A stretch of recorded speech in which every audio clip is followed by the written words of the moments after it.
Finally Jananayagan படம் தியேட்டர்ல release ஆயிருச்சு. ஒரு பையன் நம்ப மாட்டான், ஹச் வினோத் தான் அந்த படத்தோட டைரக்டர்னு சொன்னான். ஏன்னா அட்லி எடுத்த படம் மாதிரி இருக்கு. படத்தோட ஸ்டோரி என்ன அப்படின்னா, மமிதா பைஜுவோட சின்ன வயசுல இருந்தே அவங்கள ஒரு கார்டியன் மாதிரி விஜய் வளர்த்துட்டு வராரு. அவங்களுக்கு ஒரு சின்னதா ஒரு ஒரு ஹெல்த் இஷ்யூ இருக்கு மமிதா பைஜுக்கு.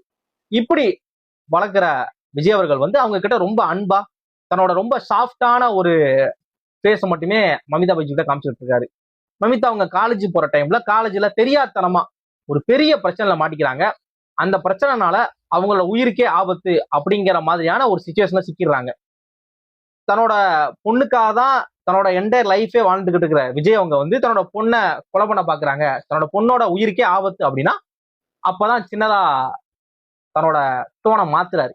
இது வரைக்கும் ரொம்ப அன்பா அமைதியா அந்த பொண்ணை வளர்க்கணும், நல்லபடியா இது பண்ணணும் அப்படிங்கிறத மட்டுமே ஃபோக்கஸ் பண்ண விஜய் அவங்க பொண்ணோட உயிருக்கே ஆபத்து அப்படின்னா கண்டிப்பா அவங்கள பார்க்கணும்ல அப்படிங்கிற மாதிரி அந்த மொத்த கூட்டத்தையும் பார்க்க ஆரம்பிக்கிறாரு. இந்த கும்பல் மொத்த நாட்டையுமே அழிக்கிறதுக்கான ஒரு பிளான் பண்ணி வச்சிருக்கிறாங்க.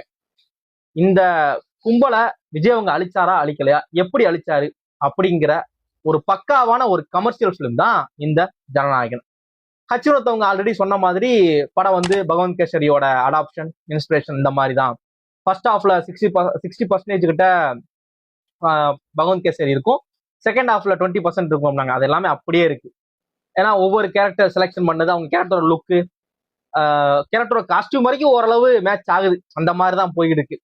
அது மாதிரி படத்துல அதை தவிர்த்து ட்ரீட்மெண்டா இது விஜய்க்கான படமா, விஜய் எப்படி இது பண்ணலாம் அப்படிங்கிறத பண்ணியிருக்காங்க. இந்த படம் ஒரு ஃபேர்வலா, பக்காவான விஜய் அவர்களுக்கான ஒரு ஃபேர்வலா அப்படின்னா தெரியல. ஆனா அரசியல் போறதுக்கான ஒரு பக்காவான ஒரு என்ட்ரியா அப்படின்னா அது உறுதியா சொல்லலாம் இது அரசியலுக்கான ஒரு படம். ஏன்னா படத்துல வரக்கூடிய நிறைய வசனங்கள், படத்துல எம்ஜிஆர் காட்சிப்படுத்தின விஷயம் சொல்லி நிறைய எலமெண்ட் அரசியல் போறதுக்கு ஒரு படம் எடுக்கணும், அவ்வளவுதான். அந்த படத்துல உமன் எம்பவர்மெண்ட்டை பேசியிருக்கணும், ஒரு முக்கியமான விஷயங்கள்லாம் பேசியிருக்கணும், என் ஆடியன்ஸ் என்ஜாய் பண்ணணும் அப்படிங்கிறதுக்கான படமா தான் அந்த படம் இருக்கு. படம் நிறைய இடங்கள்ல படத்தோட ஃப்ரேம் பை ஃப்ரேம் பாக்குறப்ப படத்துல விஜய் அவர்களை பயங்கர மாசா காமிச்சிருக்காங்க. அந்த லுக் வைஸ் சின்ன சின்ன சேஞ்சஸ் பண்ணது, அந்த மீசியை முறுக்கி விட்ட லுக், அந்த லுக்குன்னு சொல்லி பயங்கர மாசா இருக்கு. அட்லி ஒரு படம் எடுத்த அப்புறம் விஜய்க்கு அப்படிங்கிற மாதிரியான விஷயங்கள் இருக்கு. படத்துல சென்டிமெண்ட் ஆகாம நிறைய இடங்கள்ல டோட்டலா ஆஃப் பண்ணிடுறாங்க. அந்த பிளாஷ்பேக் ஒரு இடத்துல அப்படியே நம்ம ஆஃப் பண்ண வச்சிருக்காங்க. நிறைய இடங்கள்ல அட்லி தான் வந்தாரு, அட்லி அப்பவே உள்ள போயிருப்பாரோ அப்படிங்கிற மாதிரி இருந்துச்சு. மற்றபடி சில கேரக்டர்ஸ் பெருசா இம்பார்ட்டன்ஸ் இல்ல. பூஜா ஹெக்டே மாதிரியான ஆட்களுக்கு பெருசா இம்பார்ட்டன்ஸ் இல்ல.